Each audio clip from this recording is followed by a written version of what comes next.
자, 오늘 강의는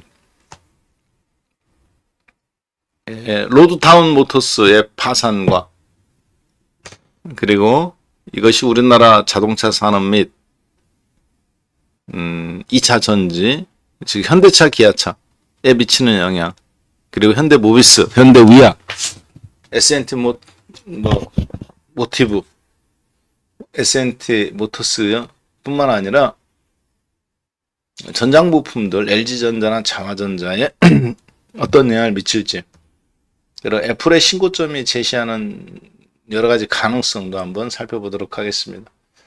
자, 지금 이 강의는 제가 지난주 목요일 날 이미 녹화를 한 방송이에요.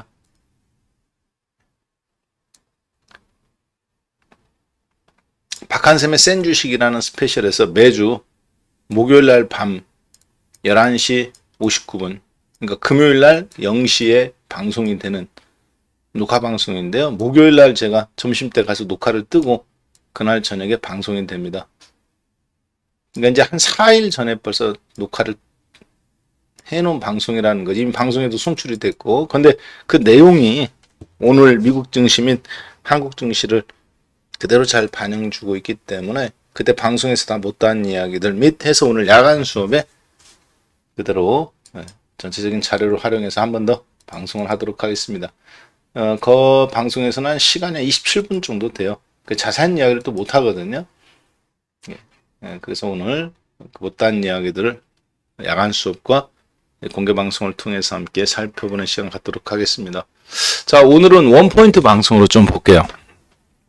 날씨도 덥고 그러다 보니까 또 에어컨을 틀면 또 너무 계속 틀고 있으니까 밀폐된 공간에서 안 좋은 것 같아요. 창문 열면 또 소리가 너무 크고 방송하기에 적합한 건 아닌 것 같고, 그래서 오늘은 여러분하고 원포인트 방송 형태로 보도록 하겠습니다.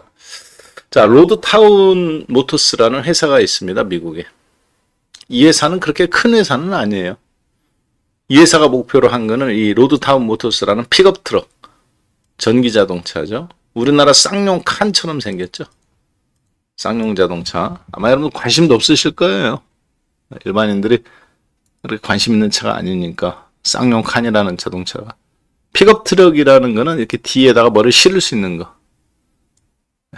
말 그대로 픽업 할 수 있는 그런 트럭인데 아주 뭐 작은 자동차입니다. 미국 내에서는. 포드 F150 미 단일 차종으로 미국에서 가장 많이 팔리죠. 픽업 트럭이죠. 이 회사가 어디에 있냐면 오하이오 주에 있어요. 오하이오. 그런데 이 회사 지분의 19.7%, 대략 한 20% 정도 됩니다. 이 지분을 폭스콘이라는 애플의 한마디로 제조사죠. 하청업체, 조립회사인데 이 회사가 이 회사 로드타운 모터스의 지분을 인수를 했습니다. 한 2년 전에. 그래서 폭스콘이 애플의 자동차를 조립한다. 1년에 100만 대. 처음에는 30만 대부터 시작해서 나중에는 100만 대 정도 2025년도에 조립한다. 소문이 무성했었습니다. 왜? 이 로드타운 모터스가 바로 전기차를 생산하는 회사인데 이번 연도 생산 목표가 10만 대였습니다.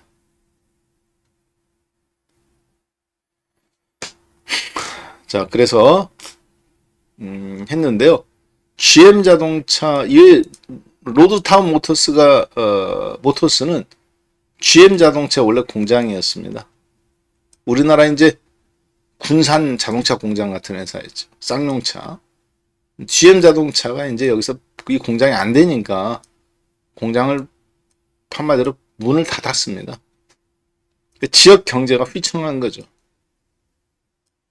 그것을 우리나라 쌍용차가 뭐 인도 마힌드라한테 팔리고 다시 또 뭐 누구한테 팔리고 한 것처럼 로드타운이라는 회사가 이제 인수를 한 거예요. GM 자동차 뭐 부평 공장 혹은 군산 공장 이런 거를 인수하듯이 인수해가지고 오늘날까지 이제 끌고 온 겁니다. 자, 그런데 자본이 부족하다 보니까 애플의 조립회사인 폭스콘이 이 회사를 인수하고 여기서 자기들이 전기차를 한마디로 애플 거를 이제 조립하겠다 이런 취지였던 거죠.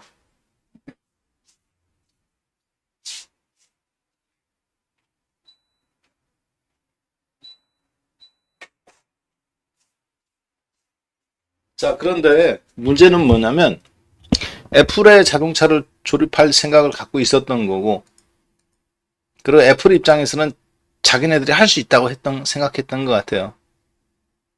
근데 이제 이게 이번 2, 4분기 있죠? 2, 4분기 실적이 적자가 1억 7천만 달러, 한국 돈으로 대략 2천억 정도. 1억 달러가 1,300억이거든요. 지금 환율로 계산해 보면 1억 700억 달러니까 7천억 달러니까 한국 돈으로 2천억이 조금 넘는 적자를 입은 거예요. 이번 연도 지금 실적이. 그러니까 폭스콘이 로드타운에 돈을 지불하기로 한 게 있었거든요. 내가 너한테 돈 줄게. 너 공장 세워.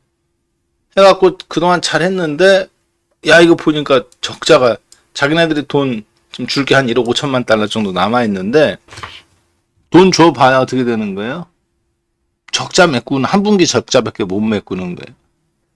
여러분 같으면 돈 투자하겠어요? 투자 안 하지. 망할 회사에 뭐하러 투자합니까? 애플도 애플이라네. 아마존도 리비안 오토모티브에서 지난번에 뭐 9억 달러인가 손실 처리해버렸잖아요. 작년도 2, 4분기에는 8,960만 달러. 한 1,100억 정도 손실 입더만 이번 연도 2분기에는 그거보다 2배. 1억 7천만 달러 손실이에요. 그래서 폭스콘이 로드타운 이 회사한테 돈을 그러니까 한마디로 제3자 유상증자 방식으로 돈을 투자하고 20% 정도 지분을 받기로 했을 때 조건이 하나 있었습니다. 몇 가지 조건 중에 하나가 뭐였냐면 주식이 1달러 미만으로 내려오면 우리는 이 회사에 투자 않겠다. 근데 그러고 나서 계속 간만 본 거죠. 돈 5천만 달러인가 밖에 투자 안 하고 아직까지. 그러니까 로드타운 입장에서는 리비안 오토모티브 같은 데도 빵빵 나와 떨어지잖아요. 여러분들도 아시다시피 이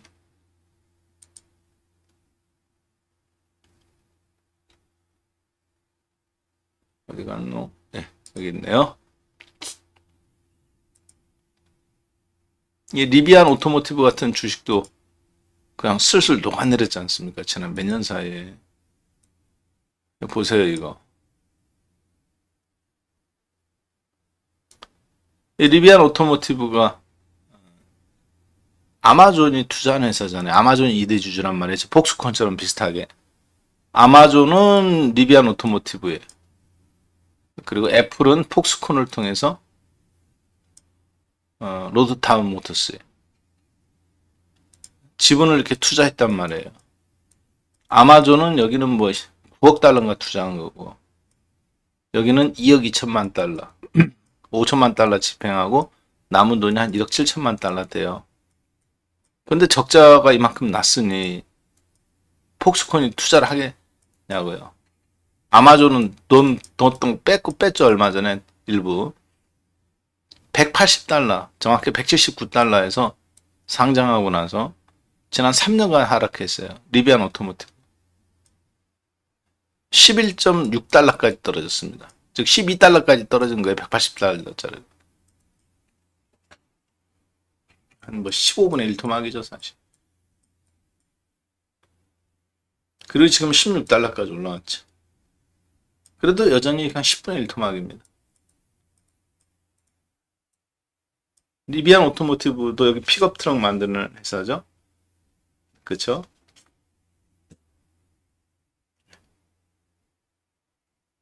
자, 그래서 흐름으로 본다면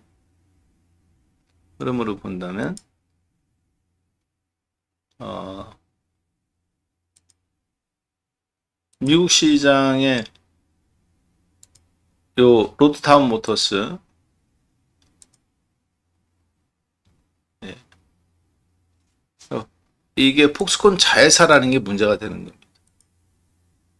로드타운 모터스 파산이 문제가 되는 게 아니라 이 회사가 폭스콘 자회사, 즉 애플의 조립 공장, 의 자회사였다는 거예요. 그러니까 애플은 이런 생각을 갖고 있었던 것 같아요. 우리가 부품 1,500개 갖고 조립해서 아이폰도 만들어내고 태블릿 PC도 만드는데, 전기 자동차는, 일반 자동차는 3만 개에서 2만 5천 개, 전기 자동차는 12,000개에서 15,000개 정도 부품이니까 어차피 이거 모듈 형태로 해가지고 우리가 부품 수를 줄이면 얼마든지 기존의 자동차 제조회사들한테 아쉬운 소리 안 하고 만들 수 있다, 이렇게 생각했던 것 같습니다. 애플 입장에서. 근데 이 로드타운 모터스가 결국에는 폭스콘에서 돈을 추가로 지원해주지 않았단 말이에요. 그래서 이유는 그겁니다. 1달러 미만으로 주가가 내려오면 계약 위반으로 돈 투자 안 한다고 했거든요. 1달러 미만에 내려온 지 한 달이 됐기 때문에 돈을 추가로 안 넣었어요. 그래서 결국은 파산을 신청을 했습니다. 오하이오 주에 이거가 휘청하겠죠, 지금. 마치 우리나라 울산의 마산에서 STX 조선소 망했을 때 휘청했죠. 군산에 현대중공업 망했을 때, 대우자동차 망했을 때 휘청했죠. 부평도 대우차 공장 철수 한 해 만회할 때 마찬가지. 자, 우리는 로드타운 모터스의 파산 신청을 봐가면서 전기차 업체가 과열 경쟁으로 들어갔다라는 것을 볼 수 있습니다. 두 번째, 폭스콘은 애플의 조립 라인이에요. 대부분 폭스콘, 그래서 잘 보면, 애플 보면 메이드 인 차이나, 아이폰도 마찬가지고 태블릿 PC 거의 다 메이드 인 차이나거나 메이드 인 타이완이거나 거의 그렇습니다. 왜냐하면 폭스콘 공장이 중국과 대만에 있었죠.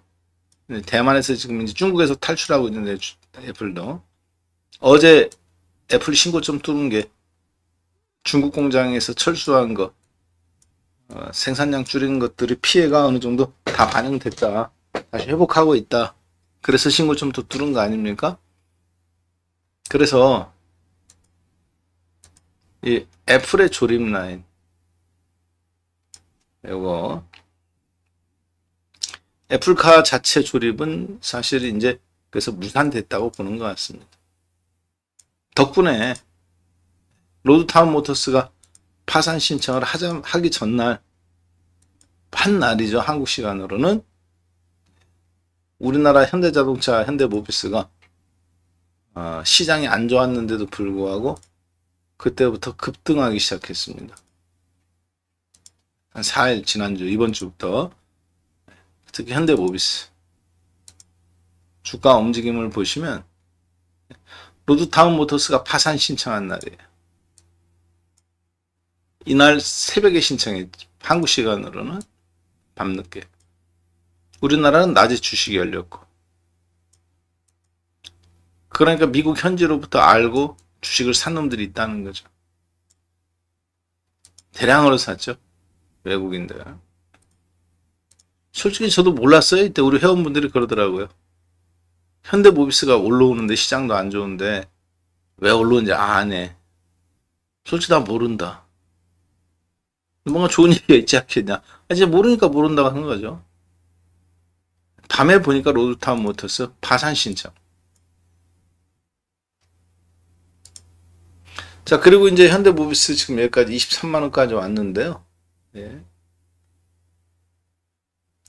그리고 이제 기아자동차도 마찬가지로 그날 뭐 그때 이유는 많이 있었죠. 뭐 전기차도 못 가고 반도체도 못 가니까 이제 기아차가 꿈틀거리기 시작한 거 아니냐. 맞는 얘기죠. 실적도 좋으니까. 이번 상반기도 사상 최대 실적 발표 나올 것 같습니다. 기아자동차 다시는 얘기겠지만 지금 상반기 사상 최대 실적 발표 예상되죠. 뭐 거의 기정사실되는 것 같은데. 자, 로드타운 모터스가 파산 신청을 했다는 것은 폭스콘 입장에서는 애플을 아이폰을 조립했었는데 애플카까지 이제 하려고 했었는데 이거는 무산됐다는 얘기죠. 실패했다는 얘기예요. 부품 1500개 갖고 조립하던 아이폰과 태블릿 PC에 갖고 15,000개 조립하는 건 불가능한 게 입증된 거죠. 워렌 버핏이 했던 얘기 그대로죠. 워렌 버핏이 했던 얘기 그대로예요. 자동차 비즈니스라는 것은 쉽지 않다. 자, 그래서 선택지는 애플은 앞으로 애플카를 만들긴 만들어야 되니까 폭스바겐과 토요타와 그리고 이제 기아 자동차가 남아 있습니다. 근데 미국은 지금 IRA 법안이 통과됐죠. 보조금 받으려면 어디서 만들어야 돼요? 애플이 전기차를. 보조금 받으려면 미국 내에서 2025년도 기준으로 따지면 대략 한 60%에서 70%까지는 해줘야 됩니다. 그러면 토요타 자동차, 폭스바겐, 우리나라, 일본은 물론 FTA를 안 맺었지만 미국과 FTA 안 맺었지만 인정해 주기로 했죠. 배터리 같은 거. 우리나라는 인정이 되는데 어차피 나중에는 이제 미국에서 100% 생산해야 돼요, 다들. 그러니까 토요타 자동차는 미국 공장이 아니나 어렵고 폭스바겐도 마찬가지고 일반 자동차 공장은 의미가 없잖아요. 전기차 공장이어야 되는 것이. 그것도 그냥 배터리만 전기가 아니라 테슬라처럼 중앙 집중 방식의 전기차. 공장 자체가 설계부터 반도체 칩을 중심으로 먼저 설계가 된 상태에서 거기에 자동차 바퀴도 얹는 거고 배터리도 얹는. 그래서 그렇게 설계가 들어가야 되는 거죠, 공장에. 중앙 집중 방식으로. 테슬라처럼. 그 위에 이제 플랫폼을 얹어가지고 핸들도 달고 하겠다는 거잖아요. 기아 자동차가 2025년도까지 30만 대가 가능하니까 미국에서 30만 대, 유럽에서 30만 대, 아시아에서 30만 대면 전 세계 100만 대 생산이 가능한 거잖아요. 그래서 지금 일단은 로드타운 모터스의 파산은 우리나라 기아 자동차, 현대 자동차한테는 새로운 기회가 열릴 수 있는 중요한 고비라고 판단이 됩니다. 좋은 고비라는 얘기죠. 그리고 현대차, 기아차뿐만 아니라 현대의아나 물론 뭐 저는 지난번에 여기서 사놓은 것들이 있잖아요. 현대의아 저가에 사놓은 것들 이번에 반등 나왔을 때 수익 실현 좀 하고 있습니다만 여러분들한테도 말씀드렸다시피 추격 매수하지 말라고 그랬죠. 그냥 날아갈 수도 있어요. 물론 얘가 이렇게 그동안 하도 빠지기만 했으니까 몇 년. 단기적인 변동성도 또 크게 나올 수 있다고 생각합니다. 그렇기 때문에 추격 매수는 하지 않으셨으면 좋겠어요. 그냥 날아가면 그냥 뭐 50주, 100주 산 것만 갖고 하는 거고 눌러주면 기회가 오면 더 괜찮을 거라고 생각하고 그래서 현대의아나 현대오토에버 마찬가지. 현대오토에버도 12만 5천 원 이하에서 굉장한 매수 기회를 줬잖아요. 그렇죠? 뭐 물론 어떤 분은 제가 이거를 이제 우리 방송이라든가 이런 데서 얘기를 했습니다. 다. 어떤 분은 12만 5천 원, 12만 6천 원에 샀는데 막 여기서 당장 안 올라가니까 뭐 이따위 주식을 추천했냐, 6 곱하기 3, 6 곱하기 3 아주 저기를 하셨는데 지금 14만 5천 원까지 올라왔죠. 조정은 5%, 상승은 20%, 12만 원에서 14만 5천 원, 2만 5천 원이니까 괜찮죠? 자, 따라서 거래량도 일정 부분 터지기 시작했고, 현대오토에버가 애플과 손잡고, 현대차가 손잡고 자동차를 생산할 때 상당한 데이터를 축적할 수 있는 가능성도 있다라고 생각합니다. 물론 이게 애플이 주는 일방적인 데이터는 아닐 거예요. 현대차가 원래 요구했던 애플한테. 자, 그래서 단순하게 현대차가 폭스콘처럼 박리담회에 노예 계약을 맺을 것은 아니라고 보여지고, 그럴 때 현대오토웨브가 어떻게 보면 가장 큰 수혜를 입을 수도 있다. 애플이 그걸 들어줄지 안 들어줄지는 모르겠는데, 그래서 로드타운 모터스의 파산은 우리나라 자동차 전장 부품 업체 그리고 애플의 신고점 이런 부분들에 여러 가지 영향을 미칠 거라고 보여집니다. 그래서 전기차 업체는 경쟁 과열이 사실 심화된 것을 보여준 거예요. 로드타운 모터스의 파산은. 그리고 이게 단순히 돈으로 해결되는 문제가 아니라는 거죠. 아마존처럼 돈으로 막 M&A를 한다거나 돈을 쏟아붓고 전기차 공장에 돈을 대면 일반 제품처럼 나와야 되는데, 자동차는 그게 참 아닌 것 같습니다. 종합예술인 것 같아요. 쉽지가 않아요. 그러니까 부품 수도 너무 많고, 경기 사이클, 반도체 부족 현상이나 어떤 때는 뭐 쇠라든가 원자재 가격의 상승이나 변동성도 이겨내야 되고, 그거 다 잘 만들었는데 부품 한두 개 없어갖고 자동차가 완성이 안 되는 경우도 있고, 옛날에 유성금속 같은 경우. 그래서 애플이 자기들이 생각했던 기존의 가전제품하고는 완전히 다른 케이스라는 것을 여실히 보여준 거다. 그래서 애플카 자체 조립이 결국 무산된 거. 그래서 국내에는 현대차, 기아차한테는 앞으로 애플과 손잡을 수 있는 중요한 어떤 기회가 발생했다고 보여지고요. 그래서 하반기에 애플의 신고점, 어제 신고점 나왔죠, 애플이. 잘 보란 얘기예요. 그 다음에 2차전지 업체가 치킨 게임에 돌입했습니다. 여러분들도 다 아시는 거죠? 전기 자동차가 배터리 내재화가 시작됐잖아요. 그리고 잘 아시다시피 에코프로 BM과 LNF의 양극 활물질 가격이 지금 30% 정도 납품 단가가 지금 떨어지고 있단 말이에요. 28%, 30%. 중국의 자동차 업체들이 파산나고, 그리고 미국의 자동차 회사들이 저렇게 돼가면서 공급 업체들은 많은데 수요 업체가 하나씩 줄어가는 거죠.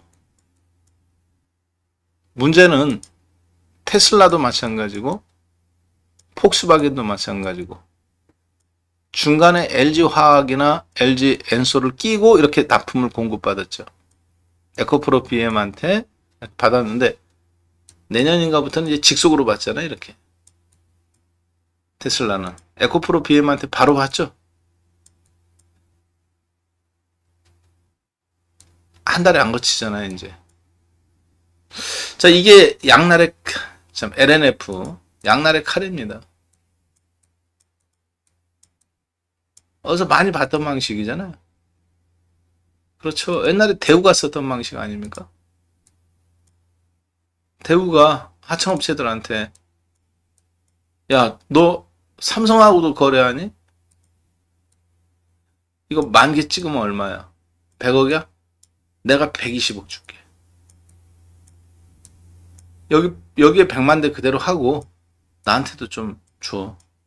우리가 그러면 돈이 부족한데 시설 투자하려면 내가 꿔줄게. 얼마 필요해? 200억 필요합니다.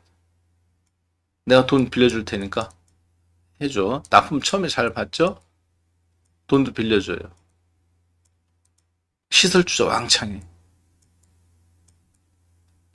그러면 어느 날 갑자기 삼성하고 거래 안 하면 좋겠다. 우리하고만 200만 우리가 받겠다.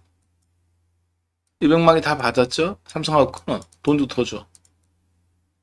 1, 2년 하다가 갑자기 어떻게 해요, 대우가? 우리 거래 너랑 정지. 이 회사는 근데 은행에서 대출 받아가지고 시설 투자했지, 200억. 삼성하고 거래 이제 안 하잖아요. 대우만 바라보고 있지. 근데 거래를 끊으면 어떻게 됩니까?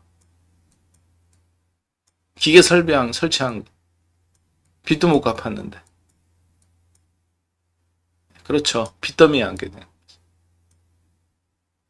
예를 들어서 1000억짜리 회사면 대우가 이 회사 부도 내갖고 날로 먹는 거죠. 그냥.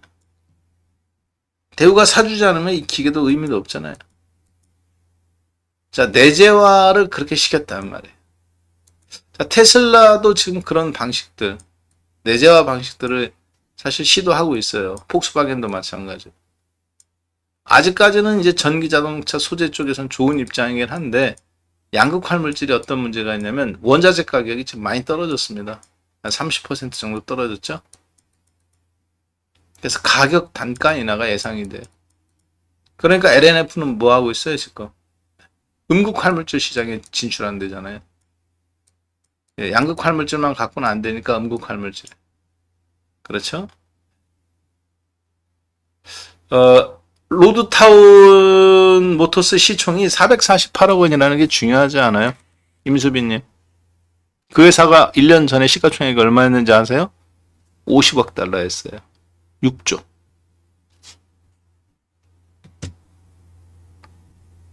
6조짜리였다고요.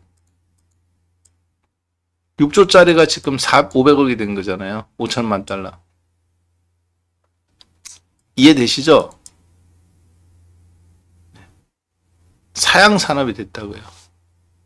리비안 오토모티브 주식이 야, 겨우 뭐 16달러짜리가 망하는 게 뭐가 대단한 거냐. 카카오 망하는 거하고 똑같은 거예요. 지금은 대단하지 않아.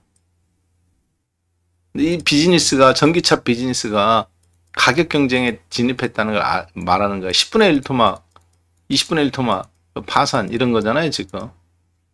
자, 뭐 이해가 됐을 수도 있고.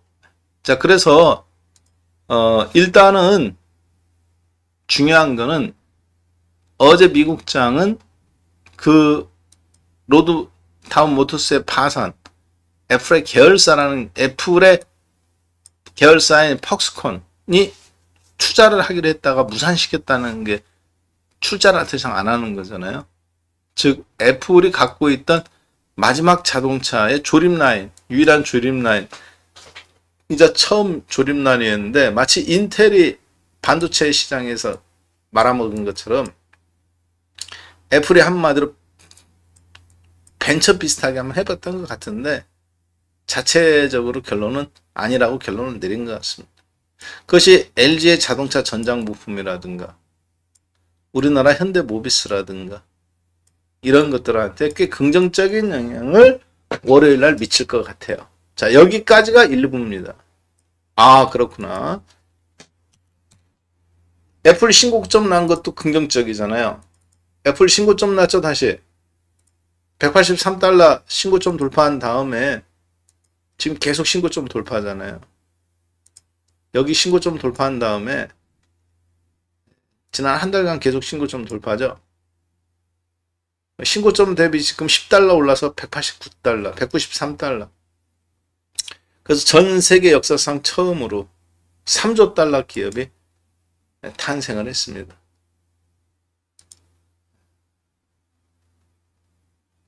그래서 역사 이래로 처음으로 3조 달러 기업이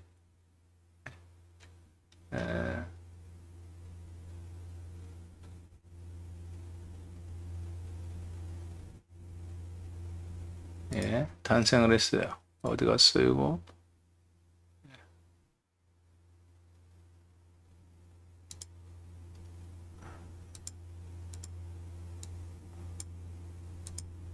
한국경제TV.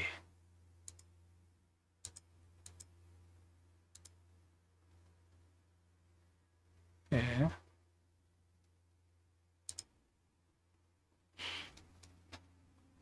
그래서 미국 시장 전체 시가총액 순서대로 한번 나라별을 세워봤더니 보시다시피 애플 1등, 마이크로소프트 2등, 구글, 그리고 구글 지주사, 아마존, 엔비디아, 그 다음 테슬라. 여기까지는 전부 다 나스닥이네요. 나스닥 시장에 상장된 종목이고, 이제 여기서부터는 버크셔셔웨이, A, B, 지주사 사업부, 시가총액 8등, 9등, 그 다음에 메타 플랫폼. 얘가 이제 지금 메타 플랫폼하고 테슬라하고 한판 붙었나요? 시가총액 7등의 테슬라, 시가총액 10등의 메타 플랫폼의 대주주자 창업자인 저커버그. 지금 붙었어요? 언제 붙었어요? 한판 붙는다고 했는데 둘이 지금. 자, 그래서 애플이 시가총액이 3조 달러가 되었어요. 정확하게 3조 13억 달러. 한국 돈으로 4천조 원이네요. 시가총액. 대한민국 시가총액의 2배. 그리고 우리나라 GDP의 2배. 우리나라 시가총액이 지금 1970조 원 정도 될 겁니다. 대한민국 GDP가 대략 한 2천조 정도 돼요. 2천조. 그러니까 실제 우리나라 GDP의 거의 2배 가까이 됩니다. 1.78배 정도 나올 것 같은데. 자, 애플의 시가총액이 어느 정도 규모인지 잘 감이 오시죠? 우리나라 GDP의 거의 2배예요. 우리나라 시가총액이 엊그저께 보니까 네, 이렇게 됐네요. 우리나라 시가총액이 6월 30일 기준으로 보니까 1965조 원. 아까 애플 시가총액 보셨죠? 3조 달러. 3조 달러 곱하기 환율 곱해주면 되죠. 원달러 환율 1317원. 누가 한번 이렇게 해보세요. 3 곱하기 1317 하면 얼마 나옵니까? 네. 이거 얼마 나와요, 그러면? 3 곱하기 1317원. 3, 3은 9, 3이 6, 3.96 정도 나올 것 같네요. 3,960조 원. 그쵸? 3,951이에요. 감사합니다. 3,951조 원. 정확하게 대한민국 시가총액 기준으로 따지면 뒤에 70조 원 빼고 1317원 1달러당 계산하면 3,950조 원 나오네요.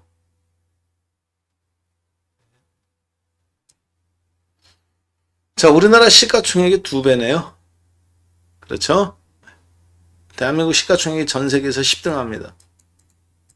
대한민국 시가총액이 전 세계에서 10등 하는데 그의 2배. 대단한 거죠. GDP의 2배이기도 하고.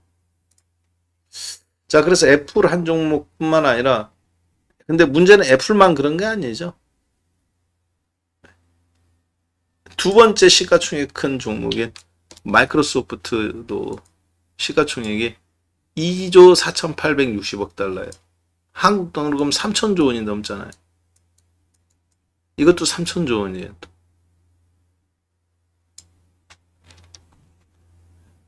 엔비디아가 한 1,300조 원 되고, 1400주. 엔비디아. 테슬라가 한 1000조 원 가까이 되네요. 그쵸? 테슬라 주가가. 자, 우리나라 삼성전자가 어제 얼마냐면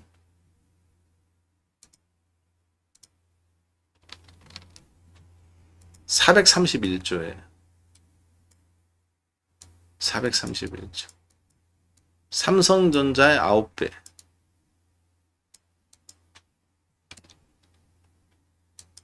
자, 제가 여기서 여러분들한테 드리고 싶은 이야기는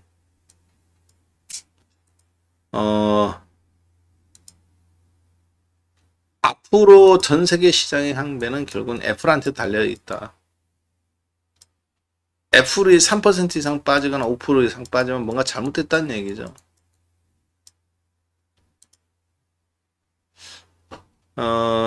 결국은 엔비디아가 쏴 올린 거. 엔비디아 쏴 올리고, 뭐 쏴 올리고, 뭐 쏴 올리고. 결국은 애플을 위한 들러리들 작업이었다라고 보여집니다. 자, 그래서 월요일 날 여러분들은 LG전자라든가 자동차 전장 부품 및 이런 종목군들이 우리나라 시장에서 앞으로 애플카에 대한 기대감들이 현대차, 기아차에도 오지만 전장 부품들한테도 꽤 기회가 있을 거다. 이렇게 좀 보는 것이 맞다. 그래서 결국은 로드타운 모터스의 파산이 우리나라 업체들한테 상당한 기회다. 왜 그러느냐? 전기차 업체들의 파산은 뭐 주가가 뭐 10분의 1 토막 난 거 보니까 어느 정도 좀 정해진 것 같은데 결국은 공급 경쟁 과열이잖아요. 전기차 배터리 입장에서 봤을 때는 수요 업체, 배터리 업체가 공급 업체인데 LNF, 에코프로, 삼성, SDI 수요 업체들이 하나씩 줄어드는 거죠. 중국에서는 이미 파산이 나오기 시작했고 CATL 주가가 못 갔잖아요. IRA 때문에 그런 것도 있지만. 자, 미국 내에서도 이제 경쟁자들이 도태가 돼가면서 살아있는 회사들끼리는 살아남을 겁니다. 문제는 이제 배터리 제조업체들이나 공급업체들은 수요가 줄어들으니까. 그리고 폭스바겐이나 토요타도 내재화를 하잖아요, 배터리를. 현대차도 내재화를 하듯이. 이게 이제 이런 회사들한테 치명적인 거죠. 그래서 포스코, 퓨처엠이나 LG 엔솔이나 삼성 SDI 같은 주가들이 계속 누누이 말씀드렸던 것처럼 약세인 이유이기도 하다. 그래서 2차전지 관련주들, 그걸 보고 여러분들이 시장 흐름 속에서 지금 내가 어떻게 이 종목들이 우리나라 지수에 상당한 영향을 미치기도 하고 앞으로 하반기에 남아있는 수익률에 중요한 결정적인 역할, 지수의 방향이나 우리나라 상승폭의 시가총액이 커졌기 때문에 결정적인 역할을 저는 할 거라고 봅니다. 이런 종목군들. 요즘 종합주가 지수가 올라오는데 거꾸로 지수를 갉아먹고 있죠. 갉아먹은 1등 공신이에요. 삼성전자하고 하이닉스가 올라오고 있는데도 삼성전자, 하이닉스 올라오고 있죠. 심지어 기아차까지도 죽었던 기아차까지 다시 올라오고 있잖아요. 근데 국내 종합주가지수를 갉아먹는 주요한 원인이 여기서 나오고 있습니다.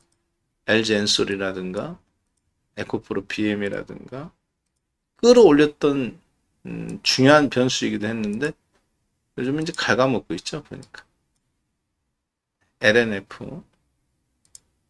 왜냐하면 이게 결국에는 옛날에 반도체에서 있었던 현상들이거든요. 경쟁의 심화. 그래서 로드타운 모터스의 파산을 가볍게 보지 마라. 중요한 흐름의 한 변화의 한 축이 나타난 현상이다. 그렇게 보시면 되겠고, 그것에 이제 카운터 펀치를 날린 게 저는 이 토요타 자동차의 전고체 배터리라고 생각합니다. 토요타 자동차가 전고체 배터리를 개발했어요. LFP 계열. 완전한 전고체 배터리는 아닌데 이제 그 상용화의 성공, 대량 생산에 그렇게 보시면 되겠습니다. 자, 그래서 월요일 날 여러분들이 애플의 신고점, 그리고 미국 증시의 이번 연도 최고점 돌파, 종가 기준으로 나스닥과 이 부분이 우리나라의 월요일 날 굉장히 긍정적인 영향을 미칠 것 같습니다. 자, 여기까지 잘 따라오고 계시죠? 나 이해됐다, 산상. 예.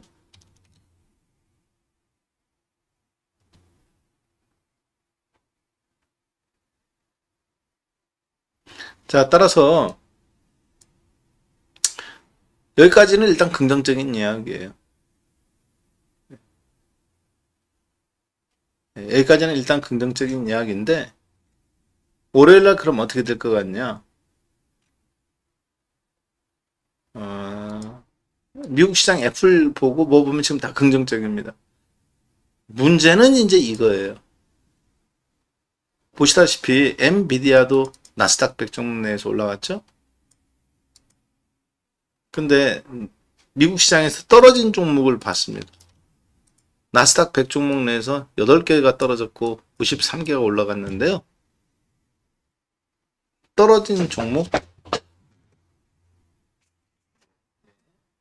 잠시만요.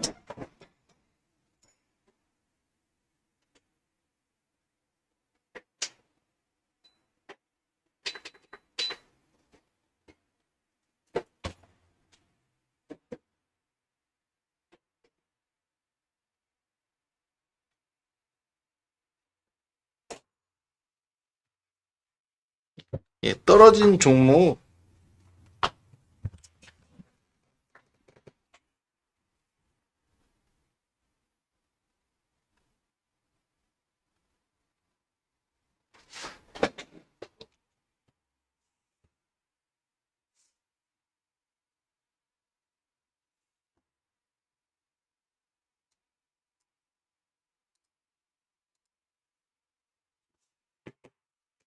여기 잘 나오나 유튜브?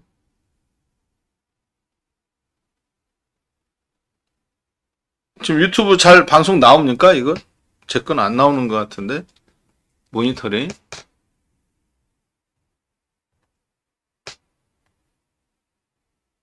잘 나오는군요. 예, 제 것만 문제는. 자, 그래서 떨어진 종목 보니까 문제는 이제 여기까지는 좋아요, 분위기가. 나스닥도 어제 올라갔고 그 종가 기준으로는 아주 연중 최고점도 나왔고 그렇죠, 돌파가 나왔잖아요, 다시. 나스닥도 종가 기준으로는 종가 최고가 나왔고 스탠포도 마찬가지 연중 최고가 나오고 아주 괜찮습니다. 예, 감사합니다. 네, 잘 나와요. 문제는 뭐냐면 그래서 어제 미국 시장에서 근데 보니까 떨어진 종목이 나스닥 100개 종목 중에 8개가 있는데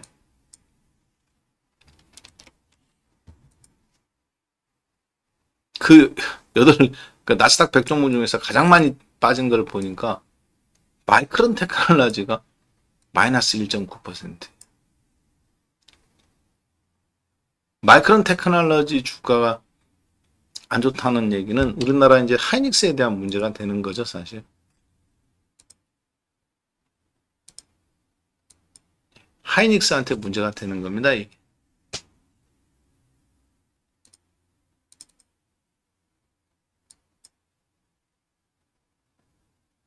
하이닉스한테 문제가 된다는 얘기는 뭐를 의미하냐면 제가 보니까 엔비디아라든가 시스템 반도체들은 미국 시장도 괜찮아요. 다 올라왔어요.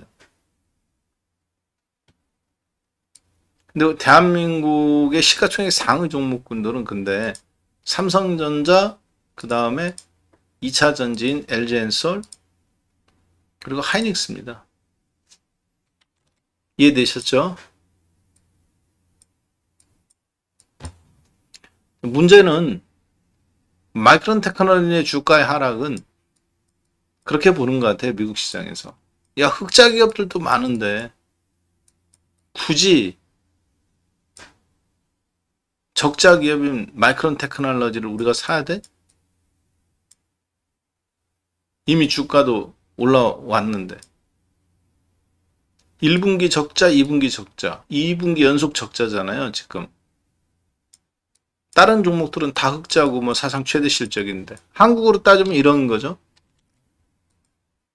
기아자동차 사상 최대 실적, LG전자 사상 최대 실적 이런 종목들도 많은데 굳이 우리가 저가 대비 50%나 상승한 8만원에서 12만원까지 상승한 하이닉스를 왜 사야 돼? 이런 느낌인 거죠. 적자 기업인데 2분기 연속. 아무리 그 다음 실적 3분기가 2분기 개선이 됐다 하더라도 마이크론 테크놀로지는 적자잖아요. 개선 예상보다는 실적이 좋게 나왔지만. 그래서 다른 종목들 엔비디아도 그렇고 다 올라갔는데 마이크론 테크놀로지만 못 올라갔다는 거는 중국 문제나 그런 걸 넘어서는 거죠. 따라서 하이닉스도 2분기 적자를 면하기는 어렵습니다. 제 생각에는 2조 원대 적자 나오면 잘 나오는 거고 3조 원대 적자에서 2조 원대로 이제 줄이면 자 그래서 마이크론 테크놀로지의 적자는 어제 국내 증시한테는 분위기는 미국 시장은 좋은데 한국형 종목으로 봤을 때는 아주 안 좋은 케이스가 되어버린 것 같다. 이거 1.9% 빠진 거. 그리고 이제 2차 전지도 마찬가지.